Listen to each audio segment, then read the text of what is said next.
Do you ever wonder how some people are just able to accomplish more in a day?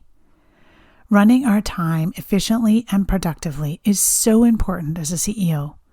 But how do we actually do this? In this latest episode, we're serving up the ultimate toolkit for high-performance CEOs looking to dominate their day. We've got 7 game-changing strategies on the menu, including eating the frog first thing in the morning. Get ready to transform your daily routine into a powerhouse of productivity. Don't miss out, tune in, and level up your day. Let's do this. Are you a successful business owner who has a laundry list of ideas and struggles to achieve your big goals?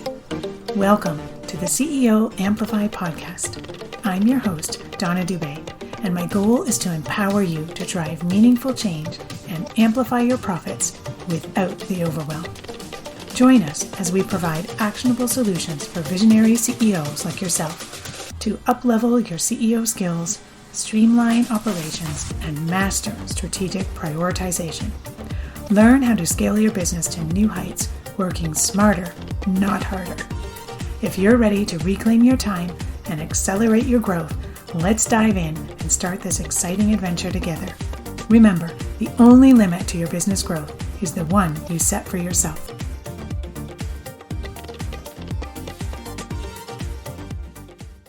Welcome back, CEOs.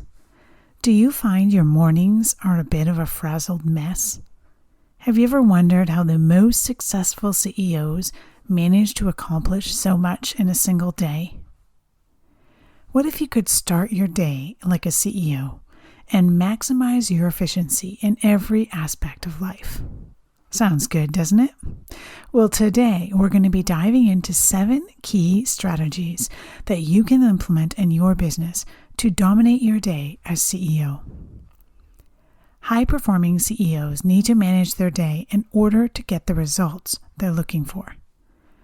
Running our time efficiently and productively is so important as a CEO. So, what does the day-to-day look like when running a business at this level?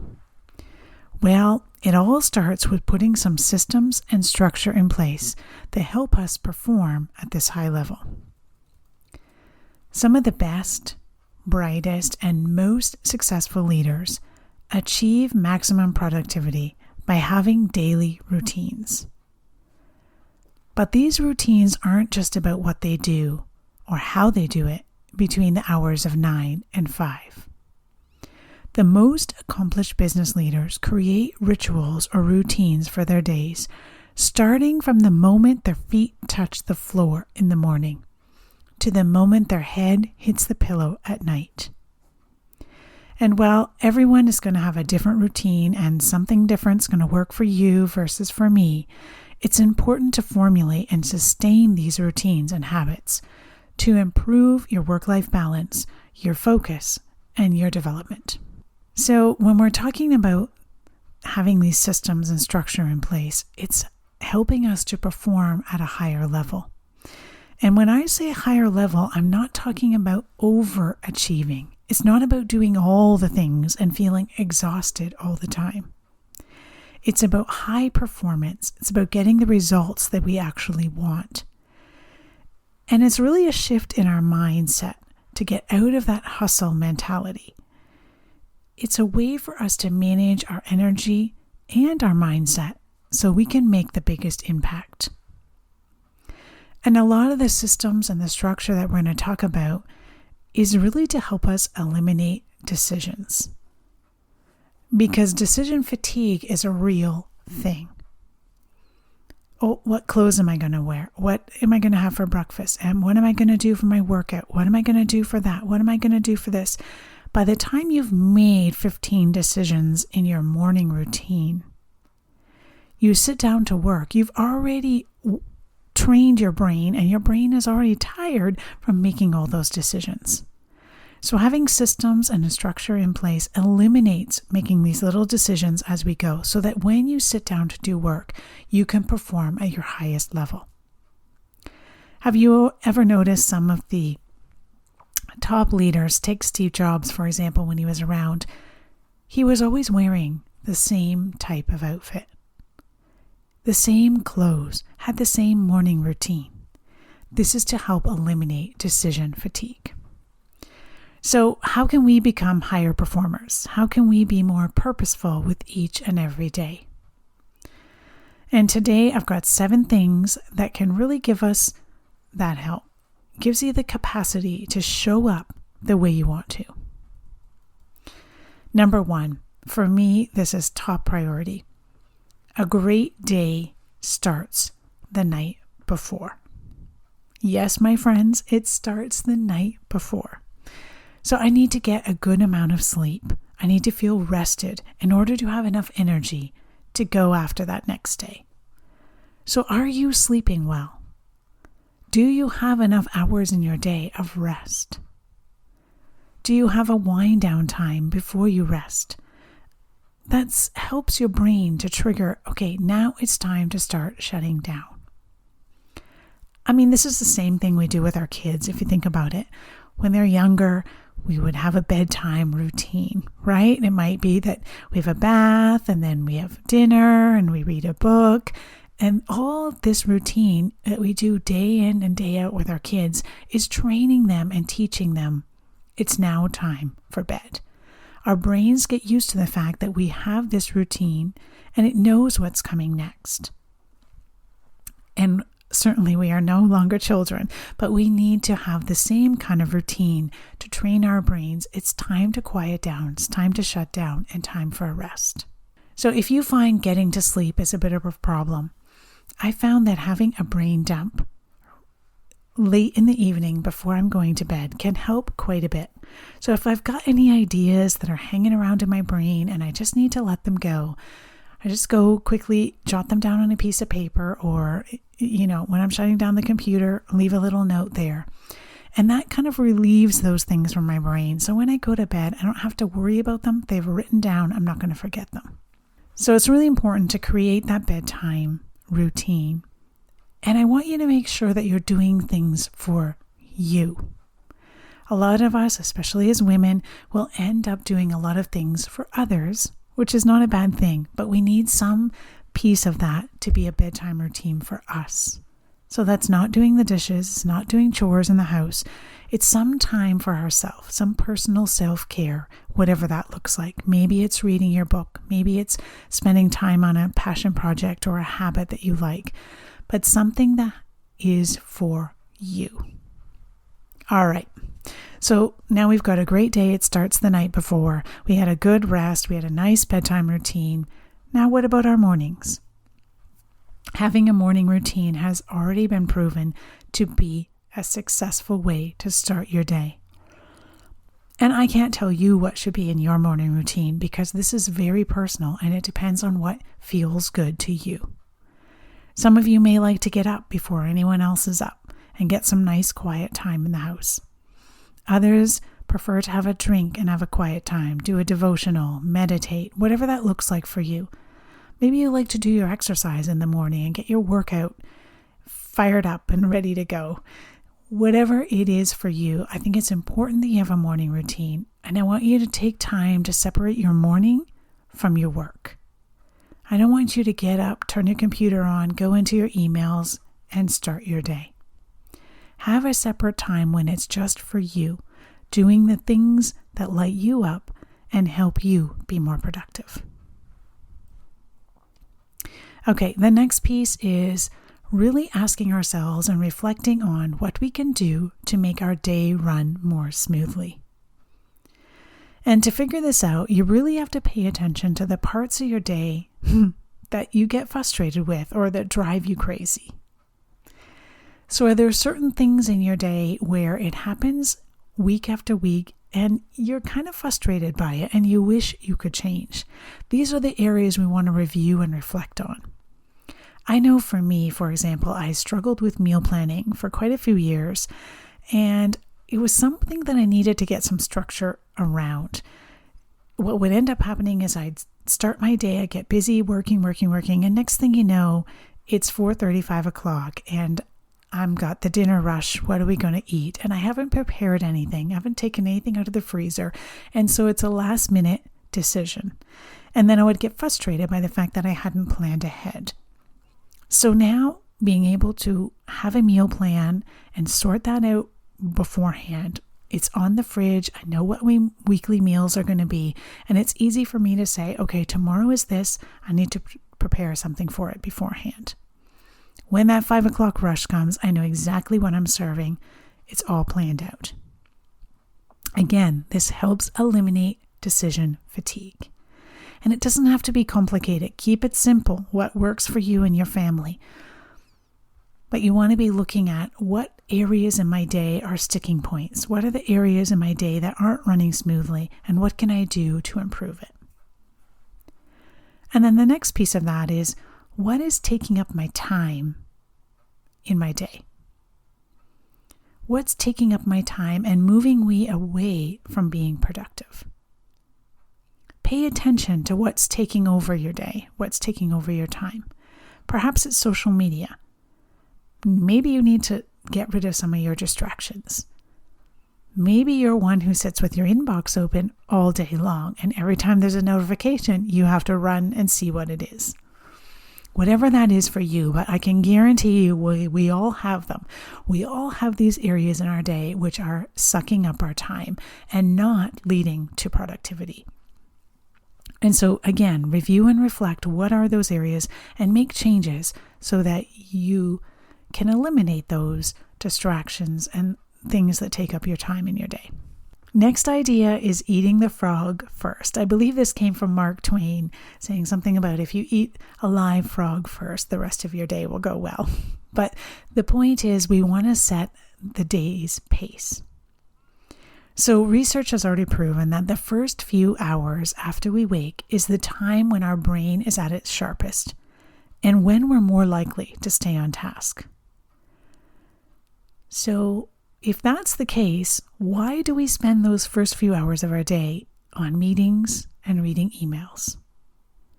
Shouldn't we flip the script on that? If our brain is at its sharpest and we're more likely to stay on task, shouldn't we put those big goals, those big projects that we want to work on today, right up first? That's eating the frog first. Human psychology researchers have confirmed that our willpower is a finite resource. Once we deplete it, it's gone for the rest of the day. And that's why we need to focus during the early hours on the highest priority items on our to-do list. Set aside time in your beginning of your day for creating goals and strategies for the week, the day, the month, the year, whatever that looks like. Tackle the most important tasks and projects and hold off on the emails, the calls, and the texts until lunchtime. Get a few hours of really high quality focused time to get your priorities done. All right, speaking of emails and calls, this is a big distraction. And how do we deal with this daily communication? Obviously, the world that we live in, emailing and texting have become dominant forms of communication. Research has shown that the average leader, business owner, spends around 2.5 hours each day reading and responding to emails and text messages.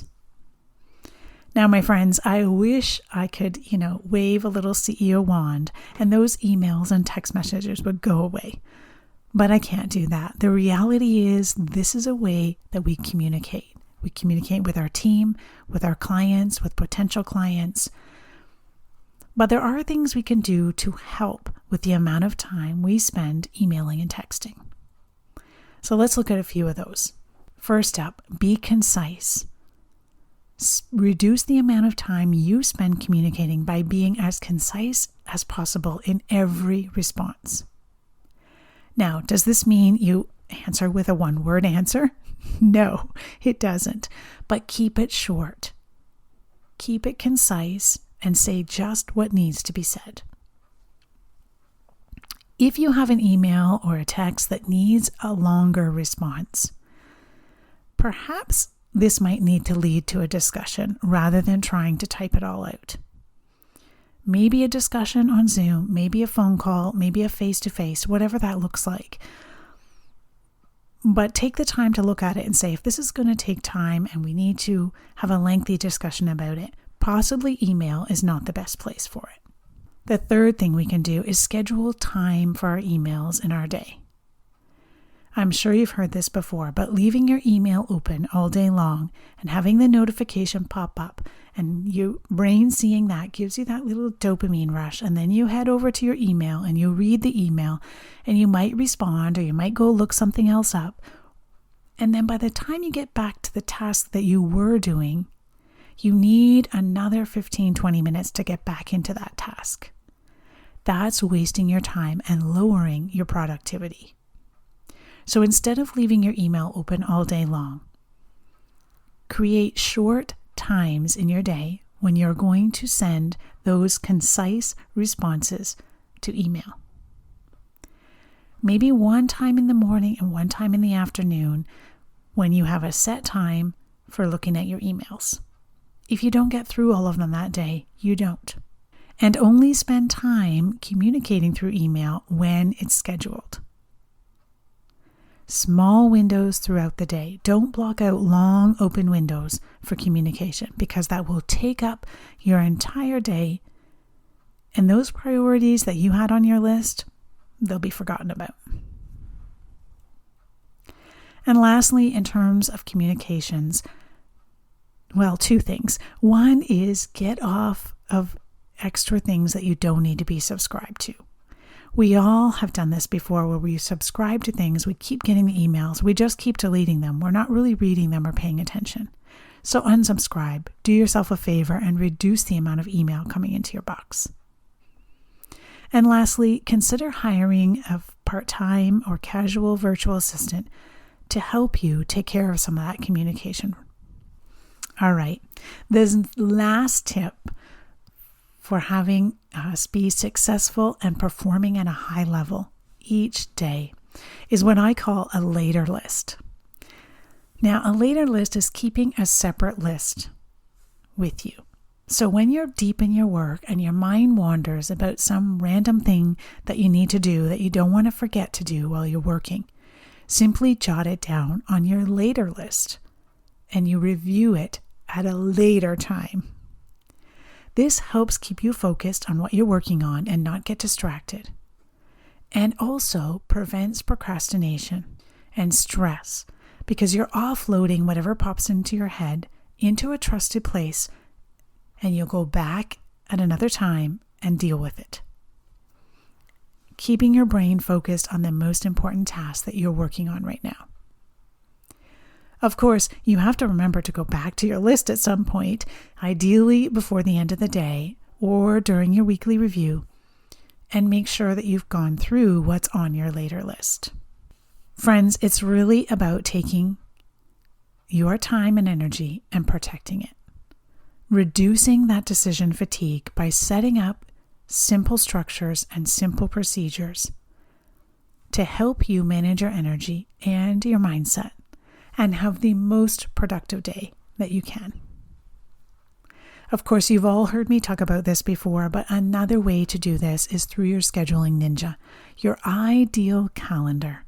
Something that works for you, includes time blocking, allows white space, includes time for family and friends, and of course, time for yourself. Take time for the things you need, the things you want, and the things you enjoy. It needs to be a balance. I hope this episode was helpful for you, and some of these 7 key strategies will help you stay most productive in your day. All right, take care, and I'll see you next week. Thank you for joining me on this episode of CEO Amplify. I appreciate you being part of our thriving community of ambitious business owners. If you enjoyed today's episode, I kindly ask you to share this podcast with a friend and take a hot minute to rate and leave a review. It would mean the world to me. Your feedback helps me reach more people and continue providing valuable content. Thanks so much for your support. Keep shining, and we'll catch you on the next episode.